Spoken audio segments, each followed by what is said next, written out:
sigue la senda, ¿no?, de esta interesante semana de historia, de investigación histórica. Ahora tenemos la conferencia de José María Peregén, La costa tropical y su legado romano, salazones y salsas de pescado. Como dije ayer, en cuanto Manolo me mandó el programa, automáticamente hilé la forma de amenizar un poco esto, de manera que pudiéramos tener una muestra de cómo esos salazones han llegado hasta nosotros después de tantos siglos, ¿no?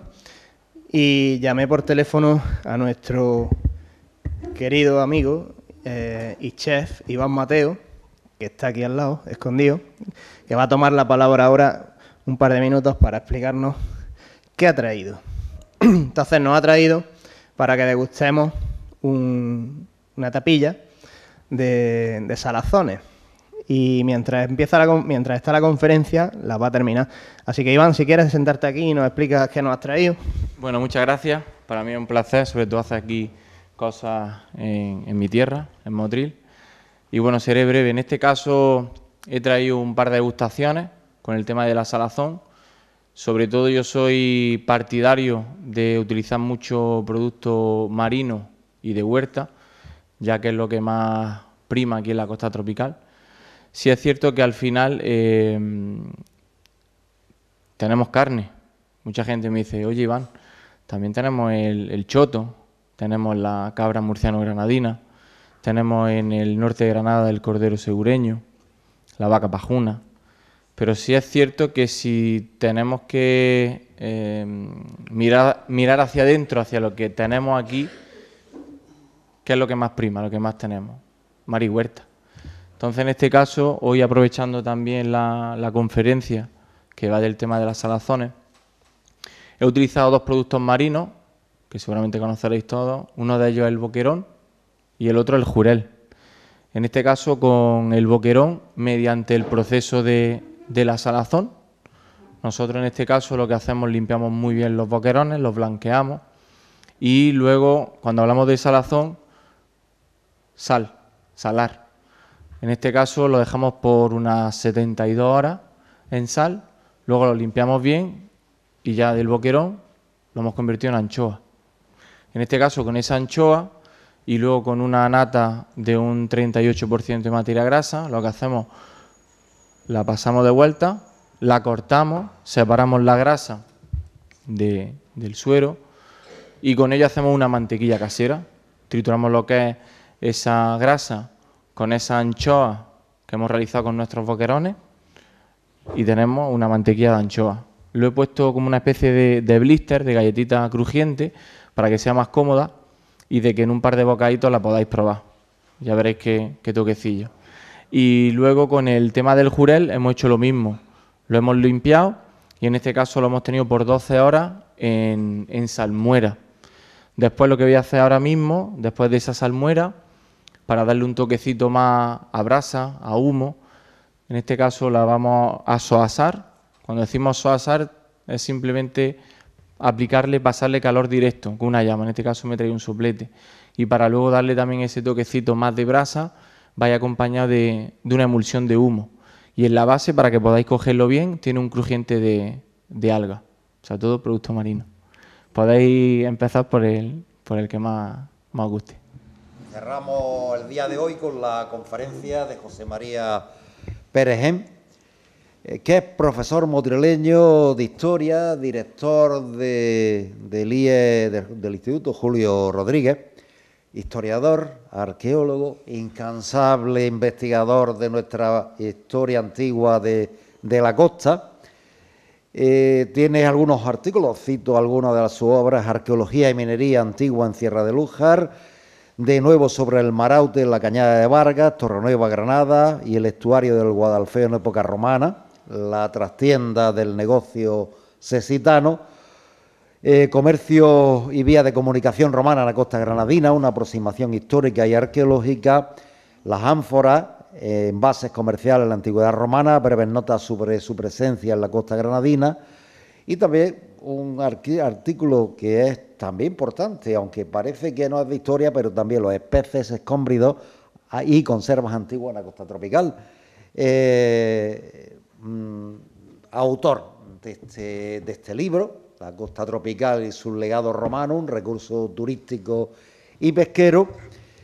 Fue el coordinador de un libro que hicimos, creo que en 2010, que se llamó La historia de Motril y de la costa de Granada, también autor y coordinador de este libro, que tuvo un exitazo impresionante, que era el primer libro. Quieren volver a reeditar, Eso es, ya hablaremos. que fue el primer libro de conjunto que se hizo sobre la historia de Motril y de la costa granadina, y hoy lo tenemos aquí pues con esta conferencia que antes ha citado Gerardo, La costa tropical y su legado romano, salazones y salsa de pescado, y después la degustación de los salazones de Iván. Buenas tardes, gracias por venir. Lo de la comida será después, así la cogeréis con mucha más ganas. Gracias al aula de pensamiento, Manolo lleva mucho tiempo detrás mía para venir a dar una charla, y es verdad. Gracias a Gerardo, a Juan Fernando, que no lo veo por ahí, ahora me figuro que vendrá. Estará terminando de dar la clase en el aula de mayores. En definitiva, bueno, yo he venido a hablar un poco de lo último con lo que estoy trabajando, que son salazones y salsas de pescado, no las que nos han hablado hoy, son bastante diferentes. Para amenizar un poco bueno, antes de que se me olvide, he traído los últimos 50 libritos que me quedaban de este libro que publicamos hace 2-3 años, Rafael Jiménez, que es técnico de la Diputación, no sé si algunos lo recordaréis, porque fue el director del Centro de Desarrollo Pesquero en el puerto de Motril. Y siempre que hay algo de salazones me llama y siempre hemos colaborado. Y hemos hecho un librito muy didáctico con muchas fotos donde se hablan de algunas de las pinceladitas de lo que yo voy a hablar hoy, ¿no? Bueno, a modo de preámbulo he puesto esta cita, ¿no?, de Dífilo de Sinope. Dífilo de Sinope fue un comediógrafo griego del siglo IV a.C. y fijaros, ya en aquella época se hablaba del salazón de Sexi. E incluso él, sin querer, llegó a denominarlo casi como lo que está ahora de moda, que son las denominaciones de origen. El mejor salazón es el de Hispania, hablaba también de Amiclas, llamado sexitano, es el más fino y el más dulce. Bueno, yo la idea que tengo de hablar hoy de salazones y sobre todo de salsas, de la salsa garum, he empezado un poco por la estructura de la conferencia, me he agarrado a lo que la gente conoce, es decir, a los peces y también a la almadraba, o si queréis, a las pesquerías, y ya después me pondré un poco más técnico al hablar de las factorías, de las quetarias en plural, y después me centraré para el final en los productos. Primero despacharé las salazones. He hablado antes de salazones. Yo las salazones que voy a hablar al menos tienen 3 semanas de elaboración, más luego el proceso de envejecimiento en los envases de la época, que son las ánforas. Y he dejado para el final el tema de la salsa, que es bastante más complejo, como después veréis, porque la gente suele englobar el garum y mete todas las salsas de forma genérica como el garum, y vais a ver que esto está en ciernes, esto está empezando y esto le queda mucho camino por recorrer. Bueno, pues vamos a empezar por lo que conocéis todos, y he empezado desde los más grandes a los más pequeños, con los llamados peces azules, ¿no? Habéis puesto la familia de los escómbridos, el más representativo, si queréis, el atún rojo, el que tenéis arriba a la izquierda, pero ahí tenéis toda la familia. Y me he parado también que le he puesto un recuadrito abajo, el estornino y la caballa, que yo reconozco que, aunque pertenezco a Obsemar y ha habido gente que me lo ha intentado explicar, yo lo sigo confundiendo, y realmente la gente lo sigue confundiendo. Dejando de lado a los atunes, ya sabéis que se le ha llamado siempre el cerdo del mar, ahí tenéis esos ejemplares extraordinarios que me siguen llamando la atención cada vez que veo la foto. Se le llama el cerdo del mar, lo sabéis, porque actualmente se aprovecha todo. En la antigüedad también, pero de distinta forma, como ahora después veremos, ¿no? He querido también poner ahí una caballa. Mirad, las caballas, que eran muy abundantes, siguen siéndolo en el litoral granadino en la antigüedad, como después veremos, ¿no? Es un pez ahora muy denostado. la gente se ha vuelto muy, vamos a llamarla de esta forma, delicada. La gente ya no consume caballa, pues porque dicen que tiene mucha raspa. Lo mismo digo de los estorninos y es una pena. Luego también para fabricar salsas se utilizan, pues ahí lo tenéis en forma más técnica, los clupeidos y los engráulidos, para entendernos, sardinas y boquerones. He aprovechado una diapositiva sobre el ronqueo del atún de almadraba. Ya sabéis lo que es el ronqueo, ¿no? Es dividir el atún en esas partes tan selectas que han puesto tan de moda los japoneses, ¿no? Con el sabor umami, el quinto sabor y todas estas cosas de ahora mismo de la salsa y del sushi, ¿no? Pues he aprovechado esta diapositiva para que veáis que hoy se aprovecha prácticamente todo, pero en la antigüedad lo que se aprovechaba para hacer lo que son las salazones, la carne de pescado, los trozos grandes de carne de pescado de un túnido, en este caso de un atún, pero tanto la parte de la cabeza, aquí tenéis que esto se ha puesto muy de moda, en la facera, en los mormos, los contramormos, el morrillo y sobre todo toda la parte de los intestinos, eso es lo que se utilizaba para hacer la salsa y el resto para hacer los salazones. También incluso se aprovechaban las colas de pescado, como después veremos, ¿no?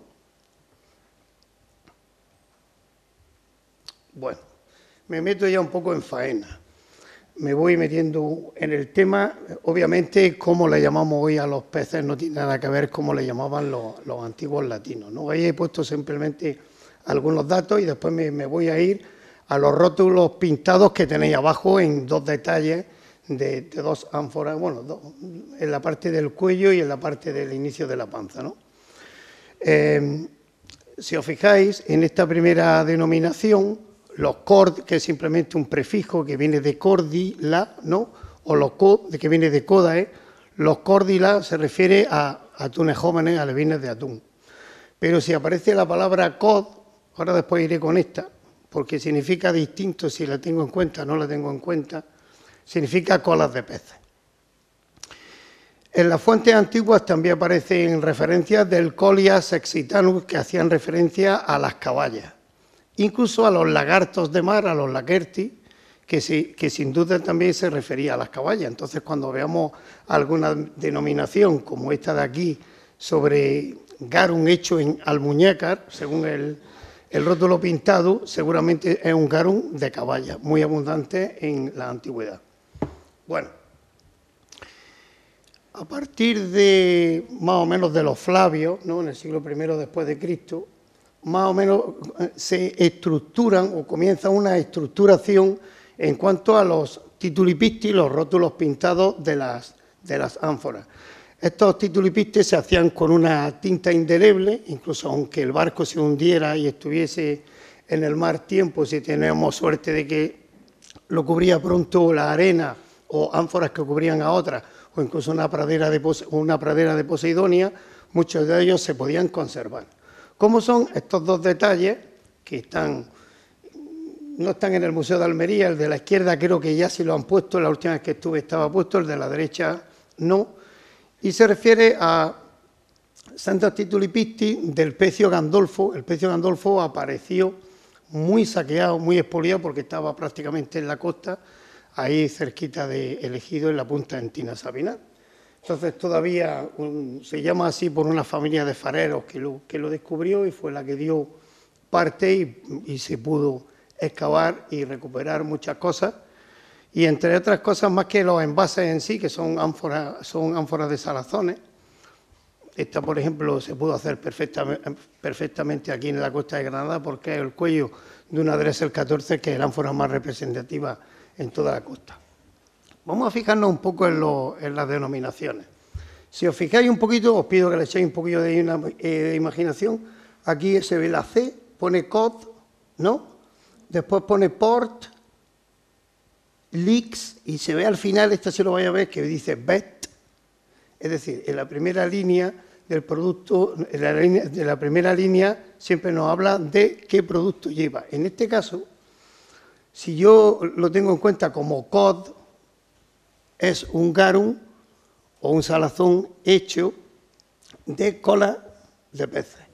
Pero si tengo en cuenta que es una abreviatura y debe de poner de córdila, seguramente es un ganú hecho de alevines de atún. Entonces, Betus, aquí veis el bet, aquí pone Saxitani, bet, coincide con el bet, que significa antiguo, viejo, excelente, y aquí estoy viendo seguramente que tiene 3 años, es decir, que este ánfora contuvo un garum procedente de Sexi, que una vez hecho envejeció 3 años dentro del mismo recipiente. Bueno, me voy a otra parte que la conocéis perfectamente, que es el tema de la almadraba. Bueno, ahí he puesto entre paréntesis también cómo se le conocen: atunara, chanca, saladero. Ya sabéis que los atunes van en cardúmenes, entran por el estrecho de Gibraltar, son peces pelágicos, se pasan la mayor parte del año en el Atlántico, entran por el estrecho de Gibraltar durante la primavera y allí los estábamos siempre esperando en estas llamadas almadrabas de paso o de derecho. Todavía hoy en día quedan 4. A ver si me acuerdo: la de Tarifa, la de Barbate, la de Zahara y la de Conil. La de Barbate y la de Conil son las 2 más grandes. Una vez que los peces desovaban en el Mediterráneo, ya más delgaditos, ¿no?, los que se habían podido escapar de estas almadrabas, volvían otra vez a salir al Atlántico y otra vez los estábamos esperando ya a finales del verano. Los 3 tipos de almadrabas, las que conocemos ahora, son las que están perfectamente ancladas, ¿no?, las que están siempre fijas. He querido poner la más cercana que tenemos constancia, que es la de la almadraba de Monteleva, que existe ese pueblecito como tal, allí justamente delante de las salinas del Cabo de Gata. Pues aquí tenéis cómo era esa era la almadraba de redes fijas.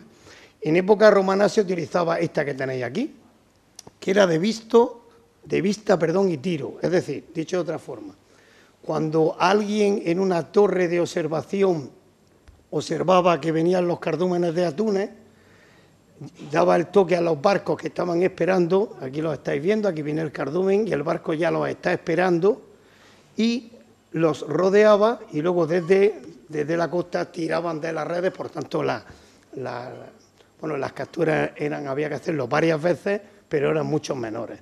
Después hubo una parte intermedia entre las almadrabas actuales y las que se utilizaron de vista y tiro en época romana, que son estas que se llaman de buche, que es una mezcla de las dos. Tienen una parte fija y otra parte móvil y ya también está fuera de uso, ¿no? Vale. ¿Cuáles son las almadrabas más cercanas que tenemos constancia? Pues seguramente alguno no lo habrá pensado nunca, pero en Almuñécar teníamos almadrabas. Tal como aparece este legajo. Este legajo, y otro de 3 años después, se lo encontró Juanjo Ayala y me lo mandó. Y habla del cobro de impuestos por esta actividad económica, que era en este caso una pesquería. Vamos a intentar verlo. Dice: mando a mi juez, mero ejecutor, que averigüe por todas las vías que fuese posible lo que ha valido, la ha puesto sin H, ha valido la pesquería de los atunes y que se han pescado en la costa de la mar de la dicha ciudad de Almuñécar y su tierra en este presente año de 1602. Esta es la época en que estábamos a punto de echar a los moriscos, en una época de bastante crisis, y la prueba la tenéis que no se encontró nadie que se hiciera cargo de esta almadraba. Y aparece en este aviso de testimonio que tenéis aquí a la izquierda. Dice: aviso de testimonio del escribano de la Junta Municipal de Almuñécar, consta que no tuvo, viene con B, valor con B, no tuvo valor esta pesquería. Es decir, que ese año la almadraba no funcionó. Tengo también otro legajo de 3 años después que también vuelve a decir algo parecido. Este está mejor. Luego ya fijaros que por lo menos sabemos que a principios del siglo XVII todavía había almadraba en Almuñécar. Yo del Motril no he encontrado...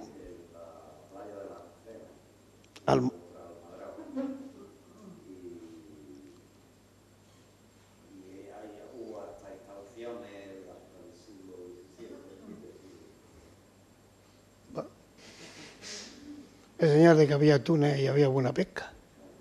Bueno, me voy a las quetarias, como se dice en plural, las fábricas de salazones en lengua latina.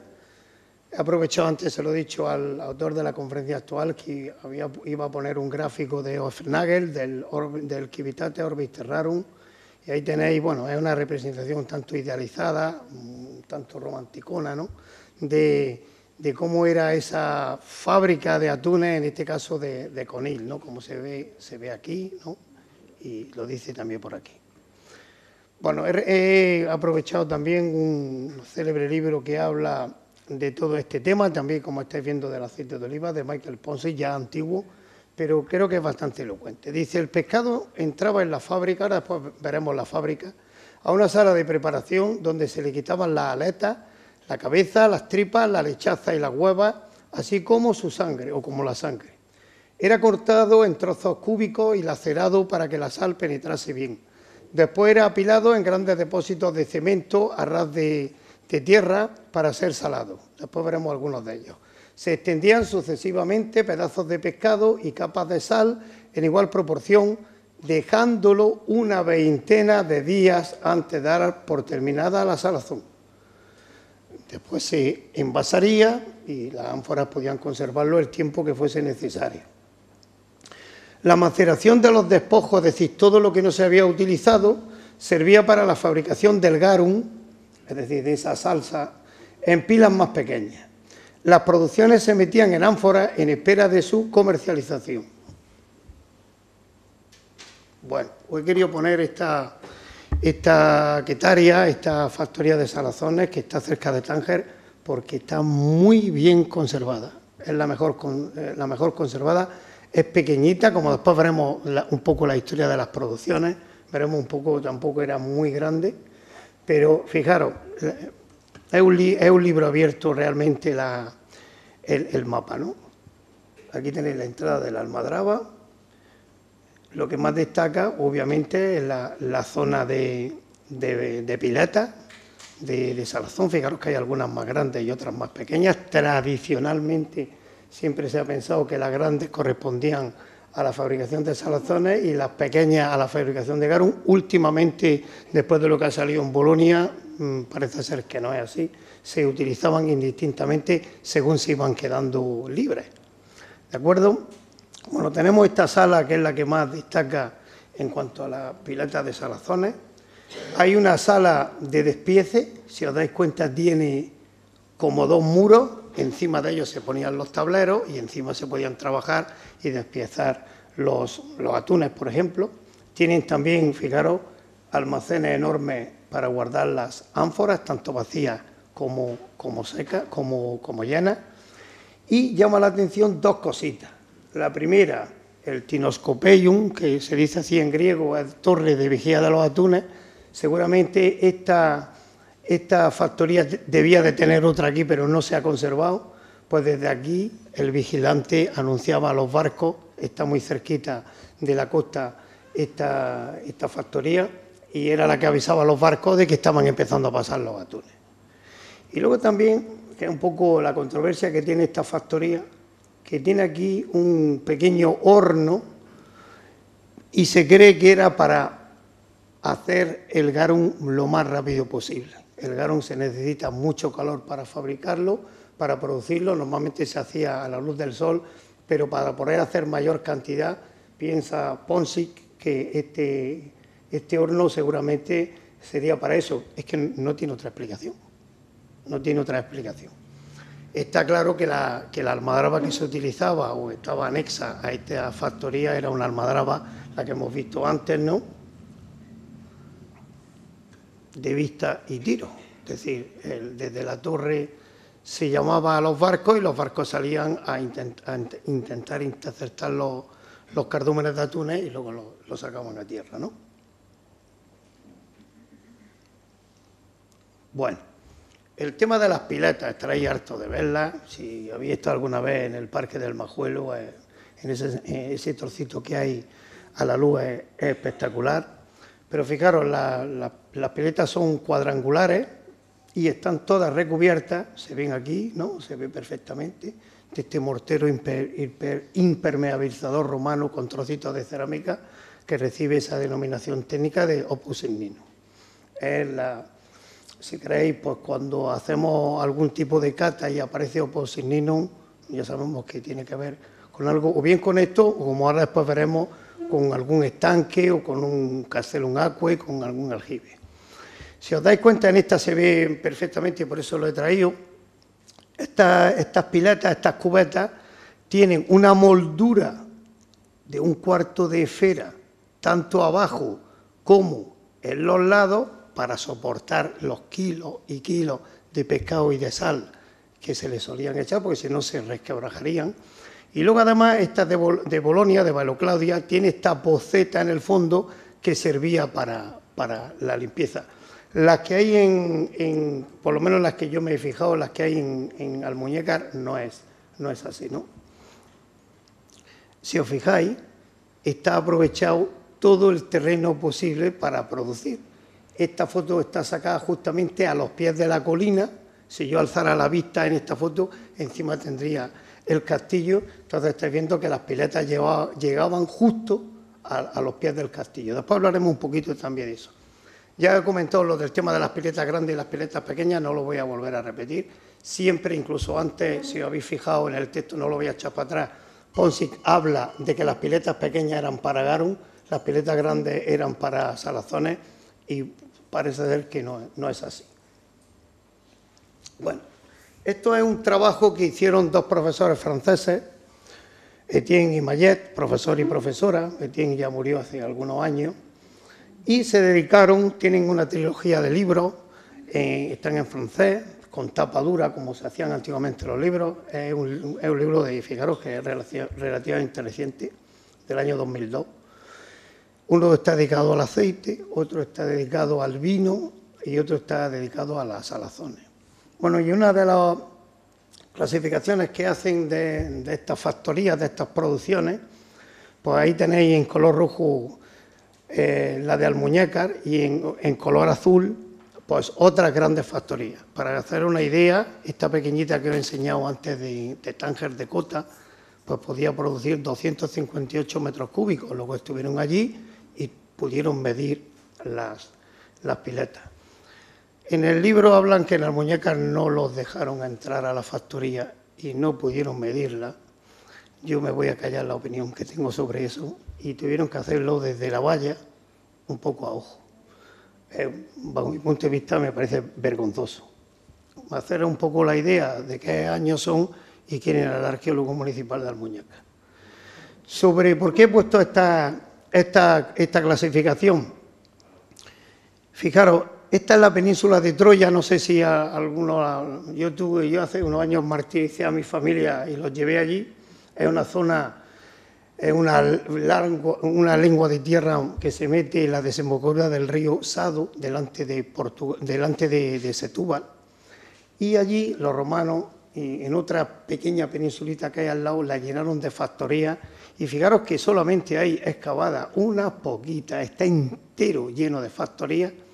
Y fijaros en las producciones, simplemente esto que se ve aquí. Aquí hay 3 fábricas, 3 usinas, 3 fábricas. Y la producción se va ya casi a 800 metros cúbicos, o sea, mucho mayor que Almuñécar. Después hablaremos un poco de Almuñécar. Si me voy a Baelo Claudia, que la tenéis aquí en una fotografía aérea, actualmente Baelo Claudia se ha excavado esta zona y esta zona de atrás. Si habéis estado alguna vez por allí, aquí se come muy bien, atún y demás. Bueno, pues en Baelo Claudia pues, la producción era mucho menor, como estáis viendo, ¿no? Si me voy también al norte de África, esta está menos excavada, Lixus, en Larache, en la desembocadura del río, también hay una gran factoría, o unas grandes factorías. Es decir, que Almuñécar estaría entre uno de los sitios que más producen salazones del Mediterráneo occidental. Está Troya. De Troya no se conoce su denominación romana, parece que es Caetóbriga. Caetóbriga es el nombre romano de Setúbal. En la misma Setúbal también hay factorías, pero esta península que está justamente enfrente se puede pasar en transbordador. La verdad que el viaje es muy bonito y merece mucho la pena. Digo que en Setúbal hay también factorías. Esta zona seguramente fue la que más produjo de todo el Mediterráneo occidental. Está en el Atlántico, ya lo sabéis, ¿no? Pero luego ahí tenéis Almuñécar, tenemos a Velo Claudia y tenemos a Lixus. Es decir, Almuñécar está entre las 3 o 4 primeras. Yo creo que Almuñécar incluso nos va a sorprender un poco con lo que os voy a comentar, ¿no? Bueno, me acerco un poco a la factoría, que realmente no es una factoría. Como estáis viendo, hay 9 factorías, no solamente hay una, es decir, que son muy pequeñas, aunque nosotros le llamamos en la factoría del Parque del Majuelo, pero realmente hay 9 en este sector. Si observáis, el sector tiene una calle donde va perfectamente la canalización de agua que servía tanto factorías de un lado como factorías para otro, ¿no? Bueno, pues ya os he contado un poco antes la historia. Esta gente pues tuvo que hacer la medición de la factoría, de las producciones de Almuñécar prácticamente a ojo, pues como si nosotros pudiéramos visitar la factoría desde el parque, ¿no? Bueno, para que haya una idea, esto era el interior de una de esas factorías. Realmente eran factorías pequeñas. Esperaros que están llamando por teléfono. Un número desconocido, no podía ser otra cosa. Bueno, pues así eran estas factorías. Esto es una reproducción que hay en el Museo Arqueológico de Alicante, donde también se han encontrado, obviamente, este tipo de producciones, y mira por dónde son muy parecidas a las que teníamos en Almuñécar. Estáis viendo que estaban cubiertas. Si me voy otra vez para atrás, se ven los muros que perfectamente, ¿no? Aquí tenéis esta, por ejemplo. Y esto que veis aquí es una sola factoría. Bueno, esta es una foto que encontré el otro día buscando otra cosa de Sotomayor, de los años 60, en las primeras catas que hizo, cuando aquí se ven, y sobre todo aquí ya se notan, cuando hizo las primeras catas en la zona del Majuelo. La factoría que tenemos ahora solamente está en la superficie una mínima parte, era mucho más grande y continuaba, como ahora veremos, por toda esa ladera de la ciudad de Sexi. Bueno, esto es una maqueta que seguramente la habéis visto. La última vez que la vi estaba en el castillo de Almuñécar, y es una representación más o menos idealizada de cómo era Almuñécar en la época romana. Y estáis viendo, ya llama la atención de que tiene 2 puertos, prácticamente 2 fondeaderos naturales, este enorme del río Verde, este menor del río Seco, ¿no? Que incluso el casco urbano actualmente de Almuñécar, que está en el Cerro de San Miguel, estaba unido con los Peñones de Almuñécar. En esta zona de los Peñones, el año 1945, también hubo una excavación y se encontraron restos de piletas de salazones.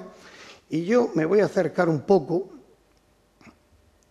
¿no?, vista desde el aire, y fijaros cómo las factorías se debieron de situarse a ambos lados de esa especie de península que formaban las 2 ensenadas de esos 2 ríos que antes os he comentado, y a ambos lados tendrían sus puertos.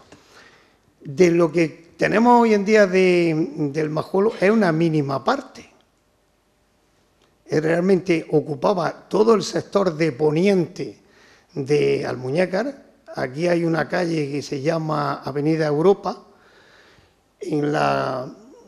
y Puerta de Vélez, en un solar de esa zona también aparecieron piletas de salazones, pero también, y aquí se conocen menos, en la zona del Carmen también han aparecido algunas, seguramente en la zona del Altillo y en la avenida Andalucía, que viene por aquí, seguramente por ahí debió estar esta instalación portuaria. De la parte de arriba de Almuñécar sabemos muy pocas cosas. Sabemos que hay allí una serie de estructuras que nos recuerdan como sótanos, que realmente técnicamente son cristopórticos. Siempre se ha hablado de que son estructuras que sirven para sostener otras estructuras encima, posiblemente algún que otro templo. pero hay también algún que otro autor que piensa que esos cristopórticos no eran ni más ni menos que zonas de almacenaje de factorías que ocupaban realmente toda Almuñécar. Y sobre esto, aquí hay un mapa antiguo que hizo el profesor Antonio Ruiz. Antonio Ruiz fue profesor mío en el instituto, y a lo mejor yo le debo que me gusten estas cosas también a las cosas que él nos contaba, finales de los 70, principios de los 80. Y buscando una cosa de Antonio Ruiz me encontré este mapa, es un mapa que hace él, y si os dais cuenta, todas estas manchas de color oscuro son lo que para él son estructuras o bien de piletas o bien de estos cristopórticos que yo he hablado, y que él los achaca a almacenes de factorías que cuando se excaven en muchos de estos solares de casas antiguas que se van quedando, pues seguramente nos vamos a llevar una sorpresa de que van a salir bastantes más piletas. Por hacer un recordatorio, en la calle esta, por ejemplo, Morería, pues Molina Fajardo en los años 90, ahora os pondré una foto, sacó también un conjunto de piletas. Pero en esta zona de aquí, San Joaquín y algunas de estas calles, la Antigua y demás, pues también ha aparecido alguna que otra pileta suelta que rápidamente la tapamos porque las casas actuales y las calles actuales están construidas encima. Es más, ya que estoy justamente aquí, en un sitio imposible de la ladera, justamente encima del Parque del Majuelo, también hay restos de un par de piletas. Es decir, debía de estar todo saturado para que se construyeran piletas incluso a 30 o 40 metros de altura. Había que llevar los peces, había que fabricar los productos y luego bajarlos a los puertos. Es decir, esto me trae, si queréis, pues dos ideas. Una, que este comercio dejaba pingües beneficios, y segundo, que debía estar todo saturado de estas factorías. La gente siempre me hace la misma pregunta, y oye, ¿y dónde vivía la gente? Pues si os digo que en Bolonia hay grandes domus o grandes casas pegando pared con las factorías de salazones, no lo vais a creer. La gente piensa, pero si es que allí debía de haber una peste a pescado podrido. Como dicen, normalmente siempre se piensa que con la fermentación de la salsa el pescado olía mal. No olía mal, la sal impide que se pudra y que huela mal. Pues que sepáis que en Bolonia, en el barrio industrial, hay grandes casas, seguramente de los propietarios que tenían la factoría al lado. En Almuñécar hay una gran proliferación fuera de, si queréis, me voy para atrás otra vez, de villas romanas. Seguramente muchos de los grandes mercadores, de los comerciantes o de los productores de esta salsa y de estos salazones seguramente debieron de vivir en estas casas de campo, en esta zona de, como ahora os pondré un detalle, veréis que hay varias villas, incluso la famosa del Columbario de la Albina, o la de la Torre del Monje, o la de las Peñuelas. Ahora os pondré un detalle de las Peñuelas. Hay muchísimas más villas y seguramente esta gente viviría aquí. Vale.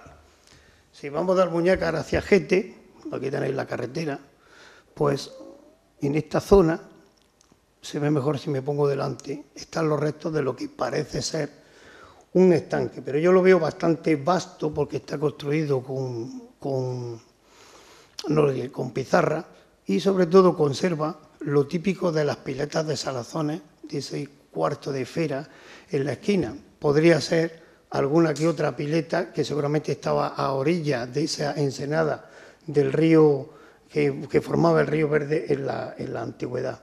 Esta foto es aquí. Y está bastante lejana de lo que era Almuñécar en la antigüedad, ¿no? Si os fijáis con el coche la podéis ver. Yo me la encontré hace unos años accidentalmente porque iba subido en un autobús. Cuando uno pasa con un coche, o que estoy harto de pasar por ahí con la bicicleta, pues la cogemos a una cierta altura y no la ves. Pero un día que iba en un autobús de un curso del CEI, venía con Juanjo Ayala, y estábamos hablando en mitad del autobús y dije, Dios, si acabo de ver pasar una pileta. Y fuimos después al rato y mirad por dónde nos encontramos. Bueno, ya hice el informe a la Delegación de Cultura y demás para que la protegieran. Lo único que sirvió fue para que limpiaran un poco la zona. Y hoy en día más o menos se puede ver, aunque allí está abandonada. Bueno, aquí tenéis una foto de la excavación que hizo Molina Fajardo en el año 95, de las poquillas cosas que hizo ya a finales de los 90, en la calle Morería. Esto es el casco histórico, arriba, a más de 35 metros sobre el nivel del mar, y salieron 8 piletas. Seguramente, incluso yo he estado leyendo un poco el informe que hizo, se metían debajo de las casas que había en la época. Pues bueno, pues ya fijaros, para que estuvieran las piletas arriba, abajo tenía que estar todo saturado. Bueno, me vengo más cerca, me vengo a la Selambina, a Sel, a Salobreña, y tenéis el Peñón, la isla del Peñón, que ayer nos la enseñó también Carlos con esa foto tan bonita, cuando era una isla. Pues en el año 92 se hizo, Arteaga, quiero recordar, hizo una excavación, aquí tenéis un poco el detalle, y aparecieron piletas de salazones. Luego sabemos que no solamente hubo necrópolis, sino que también seguramente un pequeño templete, también en época anterior, y cuando se amortizaron estos niveles, pues seguramente primero es el templete, después son las factorías y después es la necrópolis. Pues aparecieron, que tenéis una foto de la excavación. Yo recuerdo hace años que todavía se veían las esquinitas de estas piletas, pero la última vez que vi ya habían desaparecido. Y además vi algunas que otras excavaciones clandestinas, y se lo dije a Federico, no sé si está por ahí, que me llamaron un poco la atención. Bueno, y esto es un artículo que escribimos José María García Consuegra y yo sobre Torrenueva. Antes lo ha comentado Manolo. Nosotros pensamos que toda la zona del Bajo Guadalfeo era la trastienda de este negocio que era sexy, y aquí había muchísimas fábricas de ánforas, pero también, como estáis viendo, antes he hablado de Salobreña, aquí tenéis la paterna romana, Torrenueva Costa. Para hacernos una idea, este puntito blanco que tenéis aquí es la torre. Esto sería el yacimiento de Paterna. Ahora mismo la carretera, la entrada de Torrenueva viene por aquí. Fijaros la línea de costa actual y dónde creemos que estaría la línea de costa antigua, por varias razones. Pues porque la empresa GEPA Al Andalus